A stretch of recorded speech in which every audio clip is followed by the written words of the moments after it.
What is up, guys? Zero8 back in another video, and today I'm going to be finishing up the Koenigsegg Agera R Championship. This is the only Koenigsegg in the game that I do not own as of right now, so I'm excited to finish this up and get all the Koenigseggs. The Koenigseggs in this game, most of them are pretty similar. The Agera, the CCXR, and the Agera, they are all similar. The Regera is a little different, and the 1-to-1 is also similar to the Ageras and CCXO.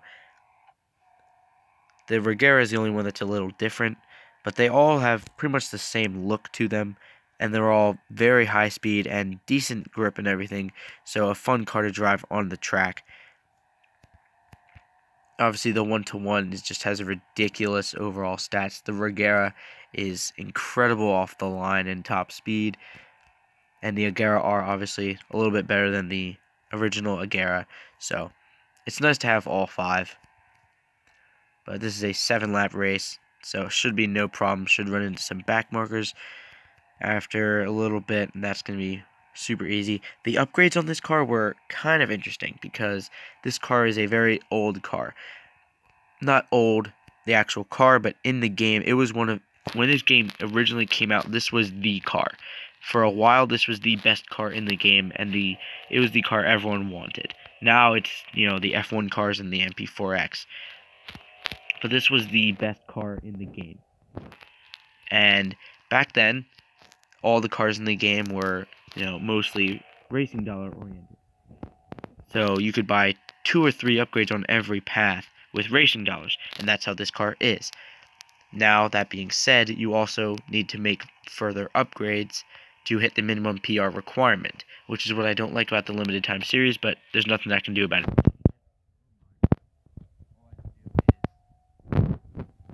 Do what I can with it and win the car as cheap as possible.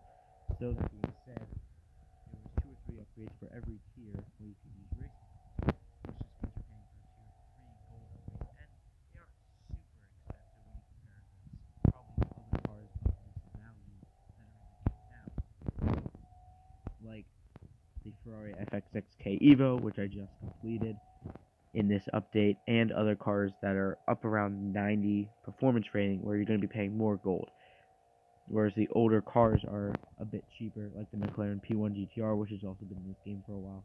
The later upgrades for tier 2 and 3 are a bit cheaper, but you had to put 22 out of 24 upgrades to get the minimum PR requirement for this, which is a lot of upgrades. So that was a little annoying, but it's a fantastic car to drive. So, and it wasn't both at the same time, which Fire Monkeys has been doing a lot recently, overlapping events and even releasing 2 at the same time like they did here, is just forcing you to pay a lot of gold. When the 2 events started, I had over 1,200 gold, and when I finish them, I'm going to have about 550. That's ridiculous. I have a net loss of almost 700 gold, and that's, I've been getting gold, series, and just the whole time it's been drained. So I need to save up some so I can McLaren MP4X. I want to make sure I get that car, but this was the 3rd most anticipated car for this update. Obviously, with the McLaren MP4X, I missed the opportunity to get that originally, so that's my number 1 most anticipated. The FXXK Evo, like I said in that video, is my number 2, and this would be my number 3. Ooh, man, I go wide on that corner almost every time. I keep thinking this car has better brakes than it does, because overall it's a great performance car, but I forget that it doesn't have the greatest brakes, and it has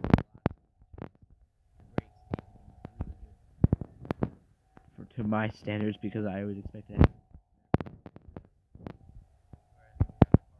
speed, it has to have a lot of brakes to match that. Which most cars in this game are fine, but this car is a little off balance with that. But it's a fantastic car either way. The cockpit's got a lot going on. Oh my. Now I've got some damage, but that's okay. So plenty of back markers. Long way back is speedy, and whatever comes after that, I don't pay attention.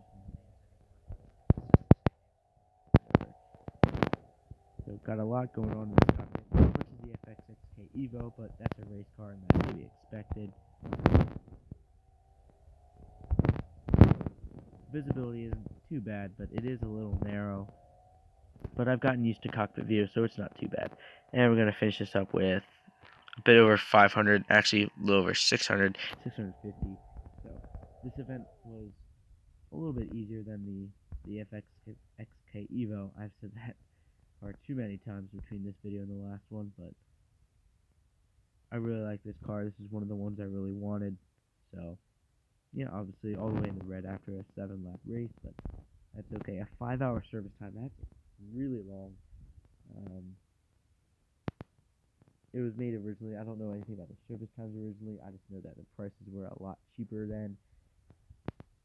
But it's all good because it's 50 gold, so it's going to put me up around 550. And of course the car is what we're after, so it's a nice car. I'm going to look forward to driving it. And now I have all 5 Koenigsegg's, so that's basically about it for this video. Thank you for watching, and see you later.